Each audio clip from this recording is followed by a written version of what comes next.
আমি অসমত যিসকল শিল্পী আছে যেনেধৰণে অসম চৰকাৰে তেখেতলোকক ইমান সংস্থাপন বা তেখেতলোকক বিভিন্ন প্ৰান্তত আদৰি লৈছে গতিকে আমি দিব্যাংগ যদিও আমাৰ হুঁচৰি দলটো যাতে আমি বিভিন্ন প্ৰান্তত যেন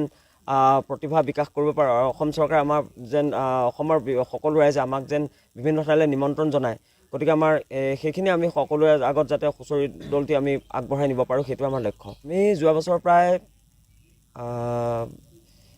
15-20 ঘৰমান মানুহ হ'ব ঘৰে ঘৰে গৈ হয় হয় আপোনালোকে টকাও উপাৰ্জন কৰিছে যোৱা বছৰ নহয় জানো হয় হয় কিমান টকা উপাৰ্জন কৰিলে আমি যোৱা বছৰ প্ৰায় 60,000 টকা মানে অনুভৱ এইটোৱে হৈছে যে আমি যদিও আমি দৃষ্টিহীন কিন্তু আমি আমাৰ এটা লক্ষ্য উদ্দেশ্য আছে কিন্তু আমি লক্ষ্যহীন নহয় আমি যদি চেষ্টা কৰোঁ নিশ্চয় আমি যিটো লক্ষ্য কৰি আছোঁ সেই লক্ষ্যত নিশ্চয় আমি উপনীত হ'ব পাৰিম আৰু সেইটো ভাবি কিনে আমি যোৱা বছৰ আমি হুঁচৰি দলটো আমি ঠিক কৰিছিলোঁ